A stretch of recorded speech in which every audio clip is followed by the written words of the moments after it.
Okay, so what is up guys, this is Vendetta and we're going to be looking at a 1v1 battle between me and SparkySparkyBoomMan. I never get to play Sparky that often, but when I do, it is a lot of fun. So we're going to be playing on Koyasan Temple. Honestly guys, just give me a break here. I'm trying my best with all these names, but I'm going to be playing against SparkySparkyBoomMan. If you don't know him, he is one of our test bunnies with Jake Delay. I don't know, anything between wedge formation with Cav. He's been testing that out, and he's also tested bow units out as well, firing uphill, downhill, in loose formation, tight formation. He's done a lot of the stuff like that, and if you have any questions about Shogun 2 mechanics, this is the go guy. This is who you go to find out any Shogun myths. So, he is a good player. He did only start playing, I think, at Christmas. So, him and Jake Delay have done exceptionally well in terms of how far they've come, but we'll get onto that in just a second. So, what's Vendetta brung? He has decided to bring some matchlock warrior monks and some matchlock samurai. And then also got some Yari Gashigari there, or Gashigari, jeez. They've got some 22 melee, 21 melee defense. I think one of them's got 16 defense as well, but we'll give them a break. We've then also got, I think, all 5 of my shock troopers.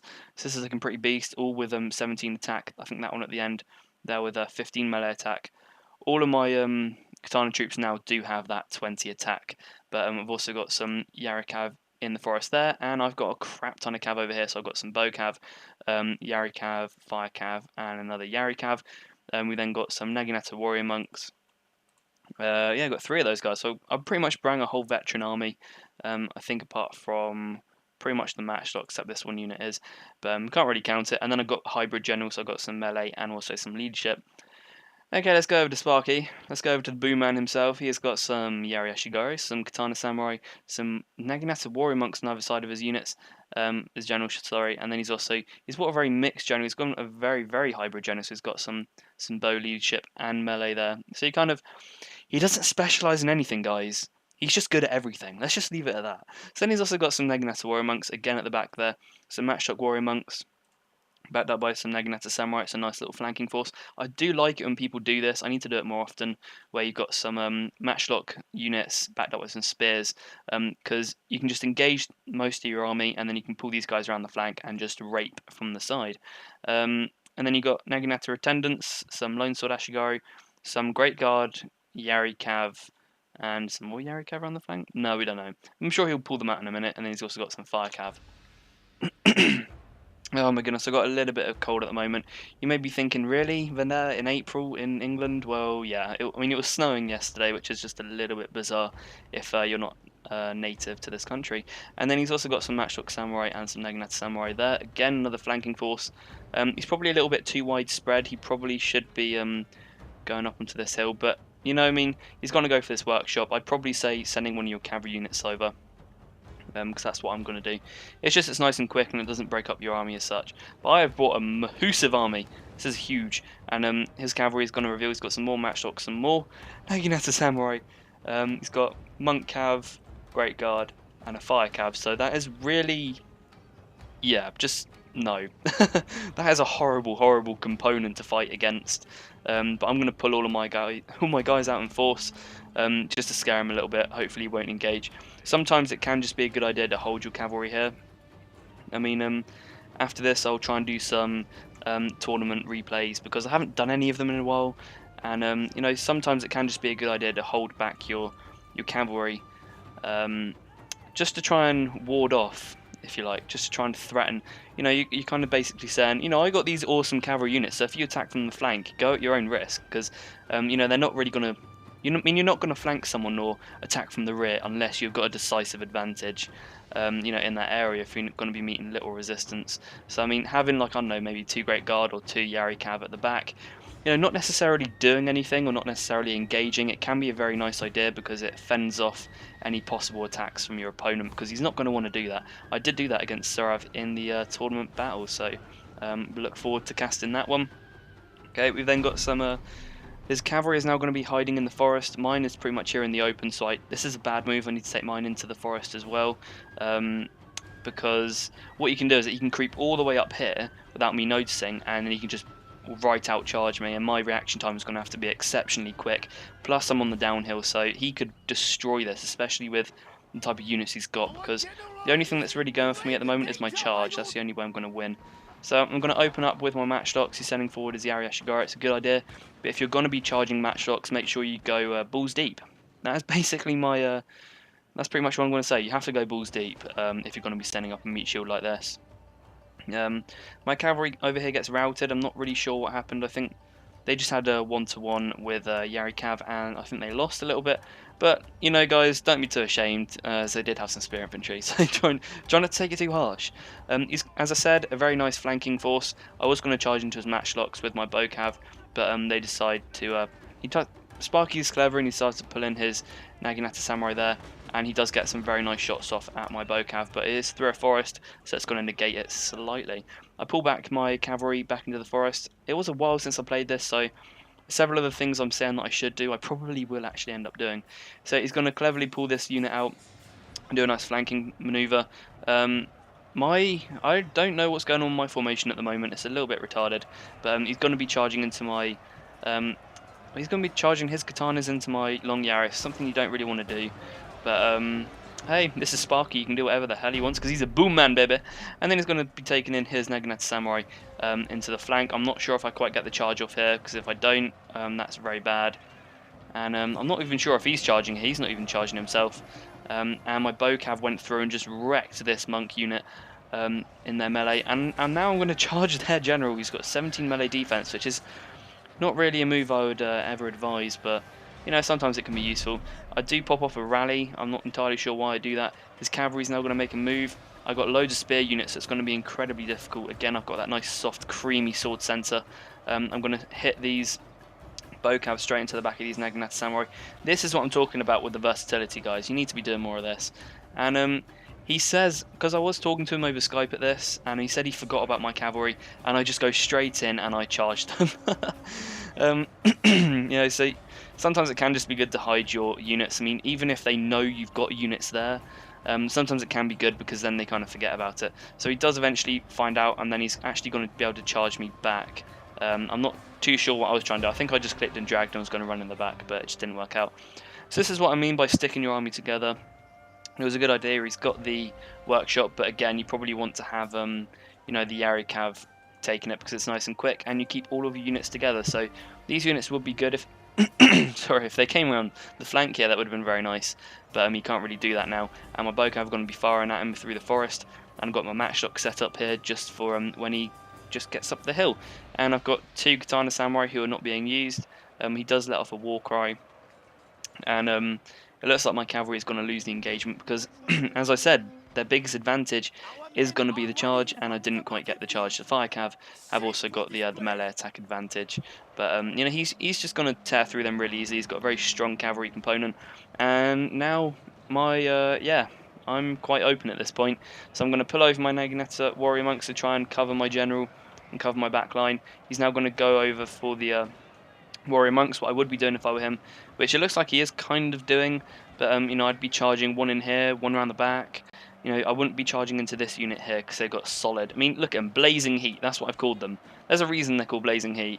So just don't charge into warrior monks when they're facing you. By all means, though, charge them when their backs are turned. That is a good move. So these matchlock warrior monks are going to be combatant as even with Naginata attendants. Oh no, now we're losing. And these units, I'm not sure what they're doing. I think I'm picking it as general. I charge in my sword units at his general as well, but I need to pull some spear units back into support so that his cavalry can't charge. He should be splitting his cav up. This is something you shouldn't do. You should never group your cavalry up. You should always split them up and try and keep them in little pockets, if you like, because there's no way he's going to be able to attack this. But he's doing some very, very nice micro, actually. He is just wrecking up this monk unit, and he could, if he wanted, just charge straight into the back, but I think, yeah, my Ashigaru are there in their kind of wall there.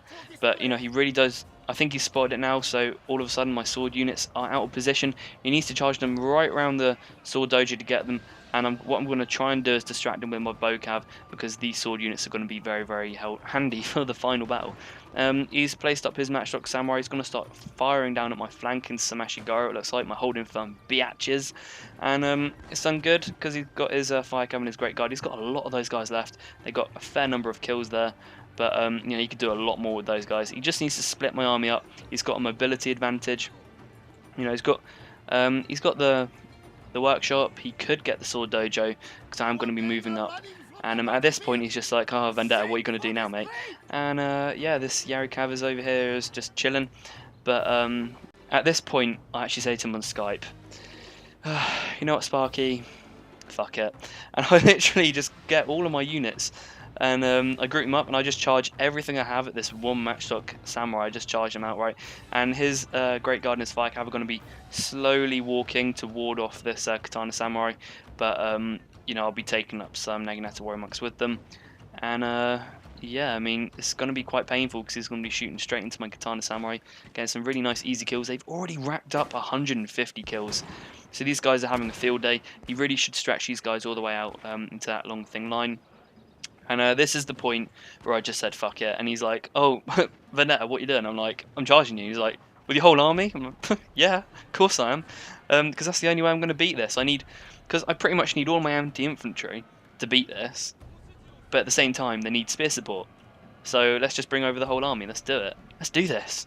So then my general is off his horse, which isn't great. So I need to keep that guy... yeah, I need to keep him protected, and I do realise that. But a perfect move for Sparky would be to attack from the front and then attack from the rear. So I see this, and I will be taking my long Yari to protect my general, and I do micro my general just a little bit over because he should be charging straight into this, and I pull this unit back. So it's very awkward for me to, you know, just be moving just in general. But you know, he's going to be doing some good micro. He absolutely smashes straight into me in the center. He smashes straight into those with what unit was that? Is that Fire Cav? It's Fire Cav. And I've also set up my Matchstock Samurai to shoot at these guys, and I'll be pulling them up. But he will be able to take his Cav right round and smash them. But I do have a Naginata Warrior Monk unit to protect it. Again, he's trying to get me, and I noob box myself in a very newbie fashion. And then I just kind of charge straight back down the hill. Oh god. I charge straight back down the hill to try and take him out. So they're going to be charging straight into those Naginata Samurai, and they should be able to rinse them out. But of course I don't get that surface area, but I do have a nice little bulge going here. And these Naginata Samurai should get minced up fairly easily. Now he does manage to take in his cavalry, and he does actually get my general at this point. So that's some very, very good micro there by Sparky. And bang. Our general has been injured. But, you know, these guys, his samurai are winning against mine, but I'm just going to charge him with my monks because there's not really much else I can do. And they're not an isolated unit because they are spears. Now my general's dead, so all of my units are beginning to feel the hurt, and they are beginning to waver a little bit. But then I do pop off some nice war cries, and I think just down to the sheer weight of sword infantry with some good stats, I think I do manage to slowly beat him. It would have been a good idea for him to get the sword dojo. And you know, even my guys are coming right down to a near breaking point because they have got morale which is wavering. But he does just manage to break before me, and he is going to take these Matchstock Samurai around the flank. So his Matchdocks did really, really well. These guys getting 40 kills. I can't remember how much the other guys got. 234 kills. If your Matchstock unit gets 234 kills, you know you're doing something right. And you know, my hold firm biatches are not holding firm. They're going to run away. We're using 110 men. But at the same time, his I think that's Monk Cav is going to be breaking, and I'm going to be charging these guys straight into these Matchstock Samurai before they can start chomping me up. And I do just manage to win with quite a handful of units. So, my lord, a glorious victory will soon be yours, and it is. So I hope you enjoyed this battle. It was reasonably close. It was pretty tricky because we did bring slightly different armies. But I hope you enjoyed, and we'll go to the results screen. Hey guys, it is Vendetta again, and we're at the results screen. So as you can see, we bought massive armies. We've got 2,500 men apiece, so it's a good 5,000 man battle. And you know, we got some good losses there, some 1,600 and 2,000, so a lot of men died. And I did manage to rack up 240 kills. No, sorry, 240, 2,040, and he's got 1,627. So it's a very nice battle, very big battle. It's nice to have. So holding hose, they got 278 kills. That is nice. Silent Winds racking up 180. The Matchstock Warrior Monks getting 176, which is very good. Even my Annoyance Bow Cav, even they got 135 kills, which is nice. And the Matchstock Samurai getting 131. So pretty much half my army did get above 100 kills, which is good. That's something you want. It's a good kill ratio. Kill ratio. His Master Samurai raking in 234 kills. That's beast. His Bornholds. It sounds like it should be said in Nordic, but the finest, they've got 137 kills, which is nice. And his Great Guard did actually do very, very well, mincing up my cav there, but you probably should have microed them a little bit better.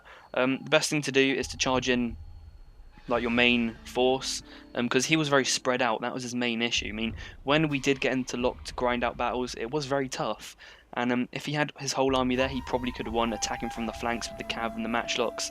Maybe from the rear with the cav as well. That really would have stretched my army out, because I didn't have a lot of presence over the map, whereas he did. But his problem was that he was spread out a little bit too much, and I could just focus down because I was very concentrated with my army.